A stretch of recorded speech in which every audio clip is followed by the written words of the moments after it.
Hola, ¿qué tal? Bienvenidos a Club de Prensa. Soy María Luisa Rosell, hoy por Juan Carlos Iragorri, conductor y director de este programa, quien se encuentra fuera de la ciudad de Washington. Es un gusto darle la bienvenida a nuestros panelistas el día de hoy. Enrique Gómez Matista, de O Globo, bienvenido. José Díaz Briceño, de Reforma. Y por supuesto, Rafael Matus, de La Nación. Gracias a los tres por estar hoy en Club de Prensa. Vamos a comenzar con uno de los titulares que ya habíamos adelantado y tiene que ver con esta matanza, una nueva matanza en los Estados Unidos. Lamentablemente esto se está volviendo casi cotidiano en este país. Esta vez un estadounidense de 26 años abrió fuego en una iglesia en el sur de Texas, en una localidad de solo 400 habitantes que está muy cerca de San Antonio. Las víctimas son 26 hasta el momento, pero las autoridades creen que ese número lamentablemente va a subir en vista de que hay muchos heridos, más de una veintena que tienen algunos heridas muy graves y están en condiciones muy complicadas. Algunas de las víctimas serían entre 5 años y 72 años. Se cree que incluso había una mujer embarazada y un bebé entre las víctimas. Eso todavía no ha sido corroborado. Esta es la quinta masacre más grande en Estados Unidos en términos de proporciones de número de víctimas. Y ocurre solamente a un mes después de una terrible masacre en Las Vegas. Las primeras reacciones que hemos escuchado del presidente de los Estados Unidos, Donald Trump, desde el Japón, es que, bueno, primero expresa sus condolencias a las víctimas por esta tragedia y luego inmediatamente niega la posibilidad de que esto sea un asunto de armas de fuego y más bien dice que es una cuestión de salud mental y descarta la posibilidad de hablar del tema de control de armas de fuego en los Estados Unidos. El gobernador de Texas dijo que era un acto del mal. El presidente de la Cámara de Representantes, Paul Ryan, dijo que lo que hay que hacer en este momento es orar. Yo me pregunto, en circunstancias como las que estamos viendo, ¿es momento de oraciones, Rafael, o es momento que el Congreso legisle en materia de control de armas de fuego, de rifles de asalto? Bueno, como vos bien describías, ¿no? Cada vez que atestiguamos una de estas masacres, que como también bien decías, es un problema cotidiano en Estados Unidos. Esta fue la masacre número 307 en lo que va del año. O sea, casi todos los días en Estados Unidos se produce un tiroteo donde al menos 4 personas son asesinadas o son heridas. Y cada vez que ocurre, el arco político de Washington reacciona de la misma manera, ofreciendo pensamientos y plegarias, ¿no? La clásica fórmula de thoughts and prayers, sobre todo por el lado de los republicanos. Los demócratas han exigido y van a seguir exigiendo más controles a las armas, pero los republicanos, respaldados por la Asociación Nacional del Rifle, han rechazado sistemáticamente cualquier cambio y han defendido a capa y espada la segunda enmienda de la Constitución que garantiza el derecho de los norteamericanos a poseer armas. A mí lo que me llama particularmente la atención es la reacción antagónica que muestra la Casa Blanca, el presidente Donald Trump, ante atentados como el que ocurrieron la semana pasada en Nueva York, que al ser perpetrados por un radical, un yihadista extranjero, cae muy bien al relato xenófobo del presidente, versus la reacción ante atentados como las masacres como la de Las Vegas o como la de Texas, donde lo primero que dice Trump es un problema de salud mental, no es una situación de armas, se trata de desligar completamente la regulación a las armas de fuego de las masacres. Está muy estudiado, muy verificado por estadísticas, por análisis científicos, que un mayor acceso a armas lleva a una mayor violencia con armas de fuego, pero es un problema, un flagelo al cual Washington no parece dispuesto o no parece ser capaz de construir el consenso político para crear un giro en las regulaciones, en los controles que permita torcer esta realidad realmente horrible. Estamos hablando de personas que fueron a la iglesia a rezar un domingo a mediodía, víctimas de entre 5 y 72 años. Leí hoy a la mañana que incluso uno de los heridos había reportado que había perdido no sé si es hijo o hija de 1 año de edad. Pero a pesar de que esto se sigue repitiendo, la respuesta sigue siendo la misma. Es realmente horrible y muy, muy trágico. José, ¿es un acto de terrorismo? Este acto lo cometió un estadounidense blanco de 26 años, nacido en Estados Unidos, que tenía acceso a un rifle semiautomático. Este ataque fue cometido con un rifle semiautomático al que el atacante tuvo acceso. ¿Es un acto de terrorismo doméstico o no? Yo quisiera responder la pregunta, pero primero quisiera poner el contexto porque esto puede decir más sobre las intenciones del tirador. Entonces, básicamente, este señor era un joven de 26 años que no tenía vínculos en principio con la comunidad, cerca de San Antonio. Son una pequeña comunidad diminuta de menos, entiendo, de cientos de personas. Y la pregunta es, ¿por qué eligió esa iglesia? Es una iglesia bautista, de la llamada Confederación Bautista del Sur, que es la iglesia más grande de Estados Unidos, más de 15 millones de miembros, la mayor parte de ellos blancos en esa comunidad. Y bueno, y la segunda pregunta, sabemos que el señor había sido pues básicamente echado de la Fuerza Aérea de Estados Unidos por un incidente de violencia doméstica. Y bueno, ¿cómo pueden entenderse estos dos eventos? Una comunidad aislada, un chico con problemas en principio de violencia doméstica en su casa. ¿Qué buscaba hacer en esa iglesia? Yo pienso que sí podría calificarse directamente con terrorismo porque él buscaba justamente aterrorizar a gente y provocar algún tipo de reacción, porque no es, digamos, pensemos por ejemplo, Dylann Roof, el tirador de Charleston, entiendo, hace 2 años, ¿no? Donde mataron a 9 miembros de la congregación negra en Carolina del Sur. También buscaba directamente atacar a la comunidad negra. Era una persona es una persona con fuertes sentimientos racistas que se convirtió a pues básicamente una rama radical de bueno, básicamente, exacto, contra los afroamericanos. Ahora, este señor, pues básicamente sigue siendo un misterio, pero decididamente entrar a una iglesia con un rifle y disparar es algo de terror. Sí, es un acto de terror. 72 personas que cometen este tipo de actos en Estados Unidos son estadounidenses, según un artículo que usted publicó en O Globo. Usted describe en su artículo que probablemente esta sea la mayor amenaza doméstica en términos de seguridad dentro de los Estados Unidos. ¿Qué más encontró usted cuando elaboraba su informe, Enrique? Sí, eso es muy interesante porque hemos visto que el tratamiento distinto de cuando es un terrorismo jihadista o cuando es un terrorismo hecho por americanos, ¿no? O sea, y estudios de New Republic, una organización de estudios acá, apunta a eso, que 72%, 7 en cada 10 personas en Estados Unidos que están acusadas de actos de terror son hechos por americanos, nacidos o naturalizados americanos. Y que un propio informe del Departamento de Justicia Interior ha dicho que mismo los inmigrantes o los extranjeros que hacen actos de terror en Estados Unidos normalmente no llegan radicalizados, o sea, todo el proceso de radicalización está interno dentro de Estados Unidos. Esto muestra que el problema no es si es extranjero o si es el terror y el radicalismo. Esto es sí la llave. Y más que hay un eso, caldo de cultivo acá en Estados Unidos que hace propensa a esa radicalización. claro, un problema social que hace con que las personas tengan esa predisposición de hacer locuras. Y siempre hay excusas, o sea, siempre hay justificaciones para eso. Si hemos visto, por ejemplo, en los últimos 35 días desde la matanza de Las Vegas, hubo 35 mass shooting, tiros con más de 4 heridos, un promedio de 1 por día. Y hemos visto lugares como iglesias, fiestas de Halloween, cuadras de basquete, rodovía, ónibus, casas, lojas, parques, cinemas, escritores, oficinas, o sea, y motivos como pelea familiar, asaltos, o problemas raciales, problemas mentales, o sea, siempre hay justificativa para eso. Lo común a todos estos ataques es la facilidad con que las personas tienen a las armas. Esto es lo principal. Y esto, a las personas que defienden el acceso a las armas, dicen acá en Estados Unidos que las armas no matan, que matan son las personas por detrás de las armas.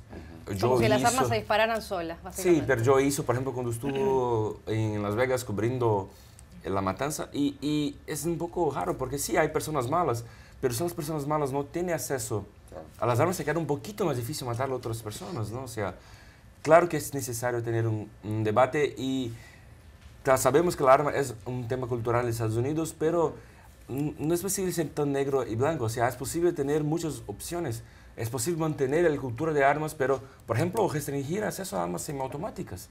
En la más grande parte de los países del mundo no es acceso a las personas civiles, solamente a fuerzas militares. ¿Por qué aquí en Estados Unidos personas civiles tienen acceso a armas militares, no sé. Tenemos que hacer un giro de tema para hablar ahora de corrupción, y corrupción que tendría que ver en este caso con Estados Unidos y también con el Brasil. Arranquemos por Estados Unidos. Me refiero a estos documentos que han sido filtrados a la prensa, conocidos como los Paradise Papers, que mostrarían que el secretario de Comercio, Wilbur Ross, tendría inversiones comerciales con una firma que está vinculada al círculo del presidente Putin. Los documentos que se filtraron a la prensa cuando justamente la administración está enfrentando acusaciones federales por la posibilidad de una colusión entre miembros de la campaña de Trump y el gobierno ruso. Los millones de documentos que se atribuyen a la firma de abogados Appleby, con sede en Bermudas, se filtraron por primera vez a un periódico alemán y luego se han conocido a través de lo que se conoce como el Consorcio Internacional de Periodistas de Investigación, y que tiene socios como el New York Times, The Guardian y otros medios aquí en Estados Unidos. Los informes dicen que el ministro de Comercio de Estados Unidos habría mantenido un interés financiero a través de inversiones con una firma que se llama Navigator Holdings, y que uno de los principales clientes de Navigator Holdings, con la que el ministro de Comercio de Estados Unidos tendría una relación como inversor, sería una empresa energética rusa conocida como Cyber, que tiene mucha vinculación con el procesamiento de gases y petroquímicos. Es realmente un caso complicado y aparentemente hay otros personajes que estarían involucrados con el Paradise Papers. ¿Cuál es su primera lectura de esta información que se ha filtrado a los medios, Rafael?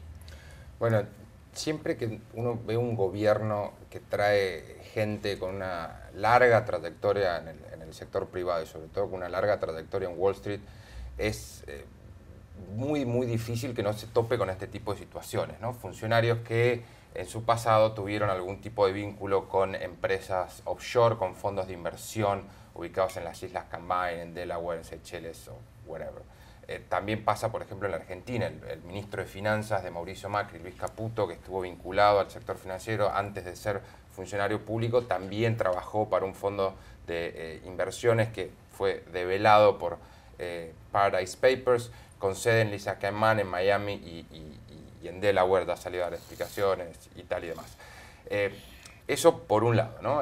Ross es uno de los funcionarios más viejos del gabinete de Trump y tiene una larguísima trayectoria en el sector privado vinculado a las finanzas. Ahora acá el tema ya no es solamente el vínculo con un paraíso fiscal, sino es el vínculo directo con Putin, que es otra línea de conexión entre la Casa Blanca y el Kremlin en momentos en los cuales, como todos sabemos, el Robert Mueller, el fiscal especial a cargo de la investigación del Russiagate, está rasgando, escudriñando, mirando a ver cuáles son los vínculos entre la campaña de Trump y el gobierno de Trump y el Kremlin en el marco de la investigación sobre la injerencia rusa en la elección presidencial. Es un nuevo dolor de cabeza para la Casa Blanca, pero esto va a significar que Ross va a terminar dando un paso al costado, va a significar que la investigación del Russiagate toma un giro, es demasiado pronto aún para saberlo. No creo que signifique que la cabeza de Ross va a rodar, porque ha habido otros escándalos que involucran a funcionarios de la Casa Blanca y no parece ser un motivo para que esos funcionarios se vayan. En el caso de Ross, además, es uno de los colaboradores más cercanos del presidente Trump y tiene una agenda ahora bastante complicada. Pepe acá nos puede contar, pues está a cargo de la negociación del NAFTA, que es el gran caballito de batalla de la campaña presidencial de Trump y una de las pocas áreas de su agenda donde puede llegar a lograr un triunfo en sus términos para su gobierno. Pero sí, creo que hay que estar muy atentos a que esto vuelve a marcar otro punto de conexión entre la Casa Blanca y el Kremlin, en momentos en los cuales esos hilos que conectan a Trump con Putin están bajo la lupa y pueden llegar a significar un problema muy grande para el presidente. ¿Usted qué opina, José? Bueno, de entrada sorpresa y no sorpresa, porque sabemos que los paraísos fiscales existen, sabemos que hay seguramente centenares de ellos. La OECD, el grupo de los países más ricos del mundo, ha advertido continuamente sobre los riesgos que estos representan por falta de transparencia, la protección de la información personal y obviamente el objetivo central de evadir el pago de impuestos, ¿no? Yo estaba leyendo en medio de toda esta información de que algunos calculan que existen pues más de 21 trillones, trillones en inglés, que serían billones en español, trillones de dólares escondidos en paraísos fiscales. Si estos hubieran sido declarados fiscalmente, hubieran producido alrededor de casi 300.000 millones de dólares en impuestos a los distintos gobiernos. Ahora, ¿cuál es la justificación? Normalmente todas estas compañías dicen, no, es que no son unas formas para evadir impuestos, sino solamente herramientas para poder hacer más fácil negocios. Ese es como lo explican. Ahora, me sorprende también que tantos miembros de la campaña de Trump tengan vínculos con Rusia, pequeños, grandes, chicos, de muchos millones, de pocos millones, y realmente uno se pregunta, bueno, realmente estaba penetrado por distintos flancos la campaña, aunque no sea conscientemente como se está buscando en la investigación del fiscal Mueller, pero sí me parece demasiada casualidad que haya tantos tentáculos sueltos. Ahora, ¿qué podrá pasar, por ejemplo, con Wilbur Ross? Yo la verdad dudo mucho que sea de alguna manera imputado o mucho menos investigado. Me parece que sí hay una campaña para quitarlo por parte de algunos preocupados justamente por la evasión de impuestos y por la injerencia rusa, pero yo no veo cómo uno de los principales aliados en la manera de ver el mundo de Trump en su política al exterior, en particular el proteccionismo comercial, pueda ser destituido. Bueno, además de los casos que hemos mencionado, también Brasil tiene sus propios casos en esta trama de los Paradise Papers. Y hay 2 ministros brasileños, Enrique, que aparentemente estarían implicados en esta investigación. Se habla de Enrique Meirelles, ministro de Hacienda, y también se habla de Blairo Maggi, que es el ministro de Agricultura. Meirelles es uno de los principales artífices de los cambios económicos que impulsó el gobierno brasileño en el último año. Sus políticas económicas han sido muy controversiales para algunos, se le ha criticado mucho, pero ha sido el hombre fuerte, o es el hombre fuerte, del gobierno del presidente Temer. ¿Qué va a pasar con el futuro de estos dos, en particular con el ministro de Hacienda, Meirelles? Bueno, es una cuestión muy fuerte porque Meirelles ahora está un nombre en evidencia en los debates sobre la asociación política en 2018, porque él está consiguiendo lograr buenos resultados, salimos de la recesión, empieza a tener empleos, a pesar de defender a veces mudanzas que son muy impopulares, como una reforma del sistema de pensiones. Pero lo que pasa es que él empieza a ponerse, la semana pasada, por la primera vez, admitió que podría ser candidato a presidente en 2018, que repetiría más o menos lo que pasó con Fernando Henrique, cuando un ministro de Hacienda, un ministro de Economía, consigue alcanzar el Palacio de Planalto, pero ha dicho también que puede compor ser el vicepresidente con otros nombres de la derecha, del centro de Brasil, pero lo que pasa es que empieza ahora ya con problemas, y eso puede tener impactos económicos. Cuando él se lanza candidato, surgen las informaciones de que tenía cuentas en paraísos fiscales, eso puede crear embarazos para él y atrapar un poco más la agenda de reformas económicas en Brasil. Vale lembrar que él tiene algunos problemas internos. Fue el presidente del Banco Central del gobierno de Lula.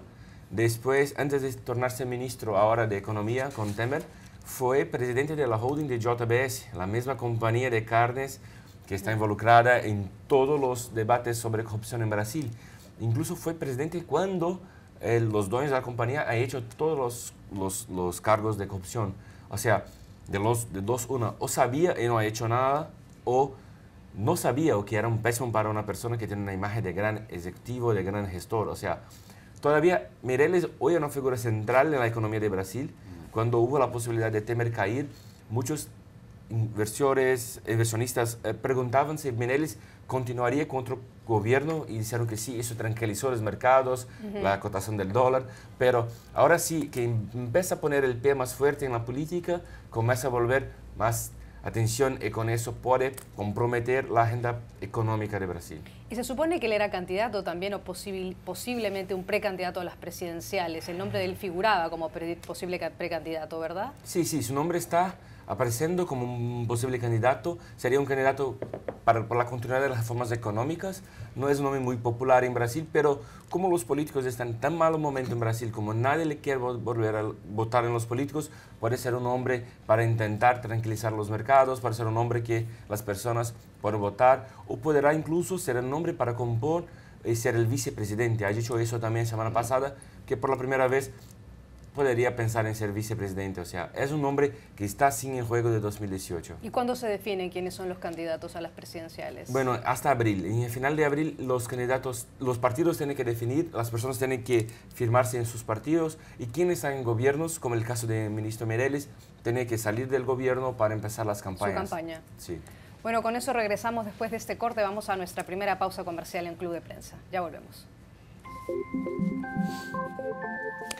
Regresamos al programa ahora para hablar del presidente Trump, que está de gira por el Asia y visitó el Japón. Ahora le toca estar en Corea del Sur. El tema central de esta gira asiática es, por supuesto, la continua tensión que hay con Corea del Norte por la posible amenaza de un ataque nuclear. Hay un montón de beligerancia entre Estados Unidos y Corea del Norte por este tema. Y el presidente Trump ha deslizado la posibilidad de verse con el presidente Putin, posibilidad que aparentemente se ha confirmado porque va a haber una reunión bilateral, Enrique, en Vietnam entre los dos mandatarios, el presidente de Estados Unidos y el presidente ruso. El presidente Trump, al llegar a Japón, antes de partir hacia Corea del Sur, dijo que le pediría a Putin que colabore, que ayude en este tema con Corea del Norte. ¿Puede colaborar Putin en eso? ¿Tiene disponibilidad para hacerlo? ¿Qué es lo que podemos esperar? Bueno, yo creo que sí.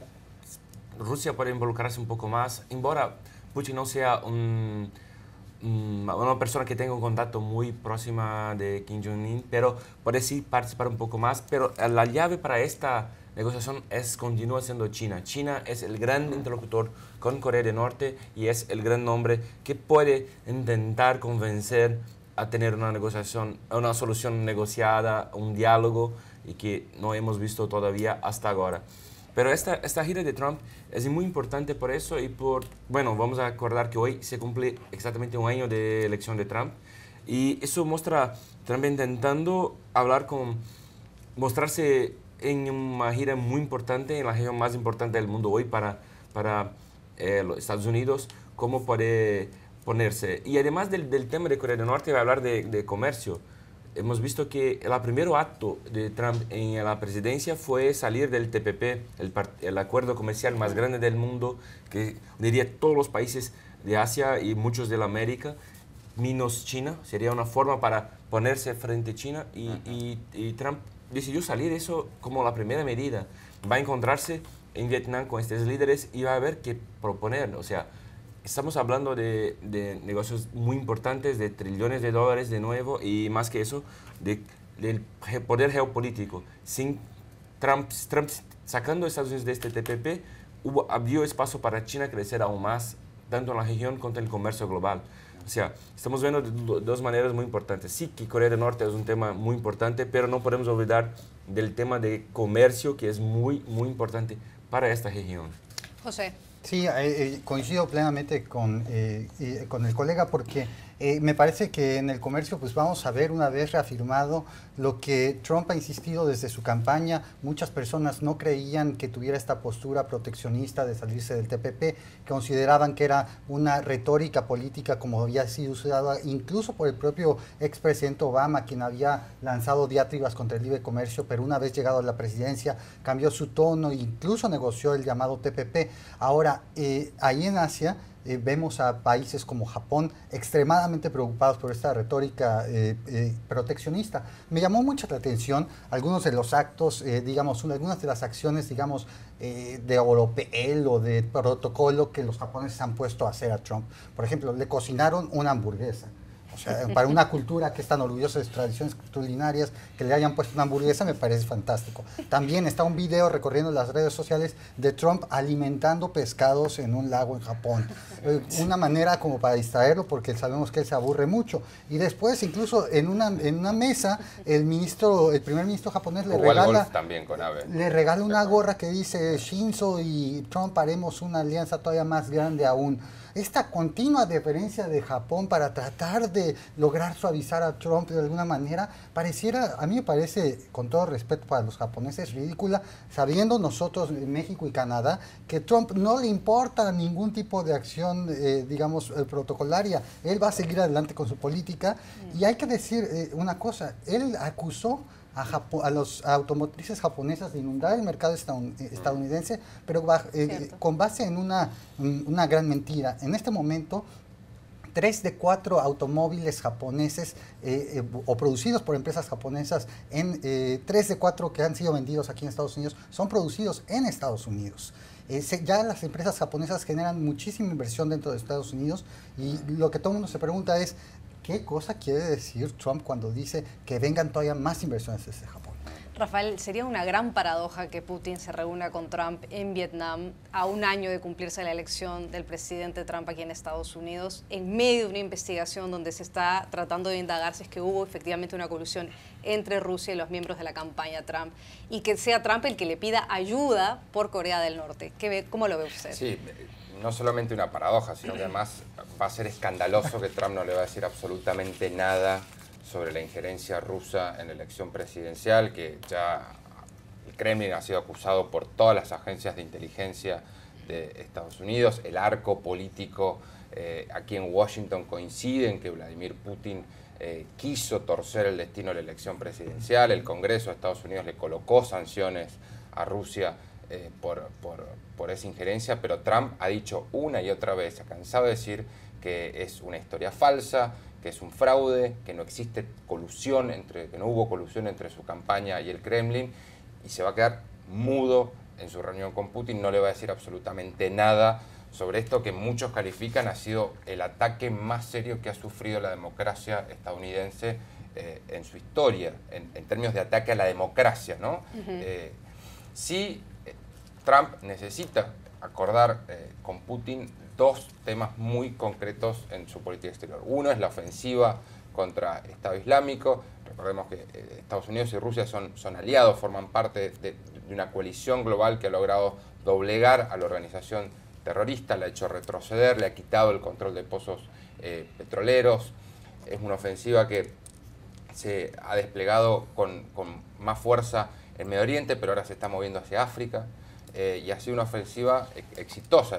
Los 3 años de vida han logrado hacer retroceder a Estado Islámico, quitarle mucha fuerza. Eso por un lado. Y por otro lado también necesita que Putin esté de su lado para tratar de doblegar al régimen de Kim Jong-un en Corea del Norte, forzarlo a una negociación e intentar desactivar esta tensión nuclear que ha generado la carrera armamentista de Kim. Creo que ahí también está la lectura, esto que también describía Pepe, cómo el gobierno de Shinzo Abe ha cortejado a Trump en Japón, dándole todas las atenciones y todos el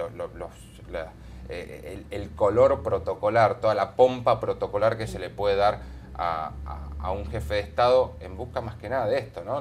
Asia necesita a Estados Unidos para tratar de aislar y de contener la amenaza norcoreana. Y por eso creo que vamos a ver este tipo de cosas como esta protocolarias, seducción, ¿no? Exacto, también a Trump más allá de su postura proteccionista que choca tanto contra lo que buscan muchas potencias. Enrique, el tema de Siria será abordado entre Trump y Putin. Recordemos que Putin ha querido siempre mantenerse muy al margen del tema de Siria, no quiere tocar el tema de Siria, siempre ha sido visto como un proteccionista, como el gran aliado del régimen sirio, y Estados Unidos no tiene mucho margen de maniobra, y como está tan vinculado Putin a Siria y como está Trump siendo investigado, el entorno de Trump siendo investigado por el tema electoral del 2016, no se sabe hasta qué punto el tema de Siria pasará agachado y no sabremos nada ni nos enteraremos si es que hubo alguna intención por lo menos de presionar a Putin con ese tema. Sí, no sabemos. Yo creo, se puede apostar que no por dos motivos, porque Putin no quiere hablar de eso y yo creo que Trump no va a lembrarse de eso porque está con otros problemas. Tenemos que acordar que Siria es uno de los pocos puntos donde los dos países no acuerdan. Putin siempre apoyó el régimen dictatorial de Siria, de Bashar al-Assad, y Estados Unidos tradicionalmente fueron contra este régimen y apoyaba, por ejemplo, los kurdos para este combate, forneciendo armas, forneciendo informaciones para los kurdos en el combate al Estado Islámico en Siria y en Irak. Y, por ejemplo, lograron mucho suceso y ahora los kurdos están un poco sin futuro. Creo que no será un tema debatido por eso, porque tenemos otros temas más importantes y es un tema de choque. No sé si en este momento Trump quiere crear nuevos choques con Putin. Está más, creo, preocupado con el tema de Corea del Norte, con el tema de comercio y con el tema de no crear más problemas internos en Estados Unidos con este tema de Rusia. Es un tema muy delicado, muy complicado, que todavía no llegamos creo, al clímax de ese tema. O sea, no tenemos ahí toda la investigación de Robert Mueller. Puede ser muy complicado, puede tener muchas consecuencias internas graves al gobierno de Trump. Entonces creo que Trump va a intentar no crear polémicas en esto. Hay 9 funcionarios, o no funcionarios, sino personajes del círculo de Trump que están siendo investigados, según las últimas revelaciones del Washington Post, con la posibilidad de que haya habido una colusión con Rusia durante las elecciones del 2016. El presidente Trump está haciendo esta visita al Asia y está teniendo la posibilidad de reunirse con Putin, José, justamente en medio de estas investigaciones. ¿Qué es lo que usted ve, cómo ve que estas investigaciones van a avanzar en el curso de todos estos días? Se habla incluso de la posibilidad de que el propio Michael Flynn podría ser imputado, porque se dijo que él sería uno de los primeros y en la primera tanda de acusaciones federales no estuvo su nombre. Pero la NBC dijo ayer domingo que había grandes posibilidades de que Michael Flynn, su ex jefe de seguridad, del Consejo de Seguridad en la Casa Blanca, que duró solo 30 días en ese cargo en enero de este año, en febrero de este año, y que fue destituido precisamente por estos rumores de una posible colusión con Rusia, sea imputado. ¿Qué puede pasar en estos días mientras Trump está a puntas de reunirse o a puertas de reunirse con Putin? Sí, lo que descubrimos la semana pasada a partir de las primeras acusaciones fundamentadas en contra de Paul Manafort y de Rick Gates, los dos líderes de la campaña de Trump en alrededor de junio y agosto del año pasado, y además la acusación y la aceptación de cargos criminales por parte del señor Papadopoulos, un asesor de política exterior de Trump, es que realmente la investigación del señor Mueller va con todo, con un martillo, buscando apretar lo más posible. Los 12 cargos contra Paul Manafort son realmente agresivos. Se busca una pena de prisión de décadas y multas altísimas. Esto busca forzar una cooperación de alguna manera, así dicen los expertos legales, por parte de ellos, y asustar a otros miembros que pudieran estar inscritos en esta, digamos, conspiración, si es que existe. Ahora, sabemos también por el caso de Papadopoulos que era un personaje que no necesariamente estaba en los medios de comunicación arriba como alguien altamente sospechoso. Entonces, si no es Flynn, puede haber otras personas atrás que puedan estar todavía investigadas o incluso colaborando ya con el propio fiscal Mueller. No me sorprendería que pudiera ser acusado el señor Flynn formalmente. Ayer, por alguna razón, estuve cenando con un periodista estadounidense que sigue el caso de Flynn muy cerca. Él no cree que pueda ser en este momento acusado formalmente, pero lo que sí es que es la sombra que pesa eternamente. No se va a resolver ni siquiera en 2019. Un proceso tan complejo como el de Gates y el de Manafort, dicen los abogados, se extenderá por meses, así que nos tendremos que acostumbrar a vivir en esta continua pesadilla de la trama rusa. Rafael. Sí, yo creo que el caso de Flynn es quizá uno de los más icónicos dentro de Russiagate, porque fue uno de los primeros, una de las primeras cabezas en rodar, ¿no? Como vos bien decías, no duró ni siquiera un mes como jefe del Consejo de Seguridad Nacional de Donald Trump, y también tuvo, antes de que se sumara a la campaña y durante la campaña, estos trabajos de consultoría medio turbios y oscuros, sobre todo en Turquía, ¿no? Donde se dice que trabajó o colaboró con figuras políticas de Turquía, con lo cual le podría caer una suerte parecida a la que le tocó a Manafort. Yo, como bien decía Pepe, a mí me sorprendió mucho la semana pasada la virulencia con la cual el fiscal especial Robert Mueller cargó contra Manafort, contra Richard Gates, y sobre todo esto de que George Papadopoulos, que fue denostado por la campaña de Trump como el chico del café, se prestó para colaborar con el FBI. Está claro que Robert Mueller está desarmando el Russiagate como si atacara una organización mafiosa, buscando testigos, buscando personas que tengan acceso a información que puedan cooperar con la investigación. Ya logró que George Papadopoulos se diera vuelta. Está el rumor instalado de ver cuánta gente se reunió en todo este tiempo con Papadopoulos, y si Papadopoulos en esos encuentros estaba utilizando un micrófono o no que pueda haber involucrado a más funcionarios o ex miembros de la campaña de Trump. Hemos visto solo la punta del iceberg. Esto va a continuar, va a haber más imputaciones, probablemente no imputaciones que terminen en condenas, sino, como bien decía Pepe, que terminen en personas cooperando con la investigación que intenta dilucidar hasta dónde llegó la mano de Vladimir Putin en la última elección presidencial. Muy interesante. Bueno, vamos a cambiar de tema a otro tema no menos interesante, como es el caso de Carles Puigdemont, el expresidente del gobierno catalán, destituido, quien se refugió en Bélgica para no enfrentar los cargos de la justicia española.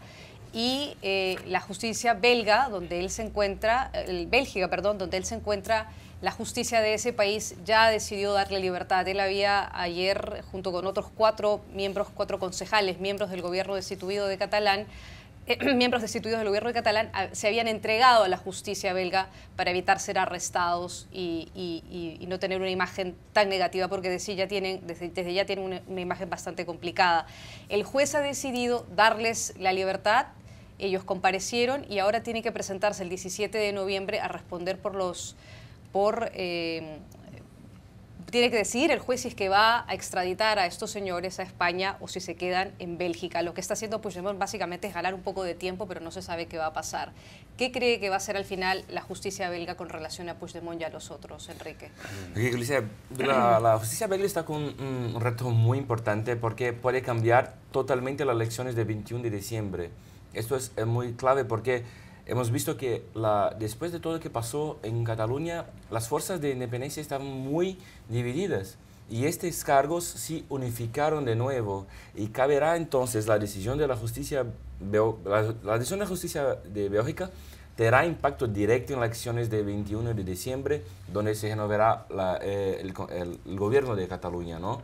Hemos visto que será claro como una decisión pro o contra independencia y las encuestas más recientes de este fin de semana muestran que 46% de los catalanes proponían una tercera vía, o sea, ni la independencia total, ni la vuelta como estaba la relación de Cataluña con Madrid, pero sí hacer parte de España, pero con más poderes, con más libertades, con más... O sea, hemos visto que al contrario de los gobiernos, al contrario de la justicia, los catalanes están más propensos al diálogo, a una solución negociada, pero las fuerzas políticas, tanto de Madrid cuanto de Barcelona, no están llegando a este camino.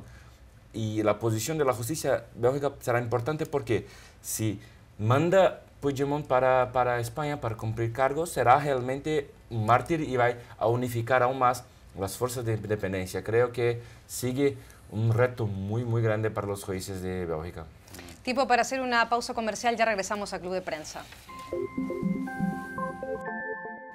Volvemos a Club de Prensa ahora para hablar de la visita del presidente argentino Macri en Nueva York, que en unas horas estará haciendo un homenaje a las víctimas del ataque terrorista en Manhattan de la semana pasada. Rafael, usted estuvo cubriendo en Nueva York todas estas consecuencias tras el ataque terrorista, conversó con los familiares y ahora el presidente de su país va. ¿Cuál es el sentimiento entre la comunidad argentina aquí en los Estados Unidos y por supuesto de los familiares que sufrieron en carne propia esto? Bueno, todos lo sentimos como un golpe muy, muy duro, ¿no? Fue realmente un atentado horrible que desgarró a la mitad a un grupo de 10 amigos que habían venido a Nueva York a celebrar los 30 años de su graduación en la escuela secundaria. Y a la vez, ellos salieron el viernes pasado con un mensaje muy, muy bonito en defensa de la amistad, ¿no? Un valor muy profundo en América Latina y también en Argentina. Ellos eran amigos desde hacía más de 30 años, algunos eran padrinos de sus hijos, habían crecido, habían compartido toda su vida juntos y como te decía, quedaron desgarrados a la mitad. 5 sobrevivieron, 5 murieron en la ciclovía de la autopista del oeste en Manhattan.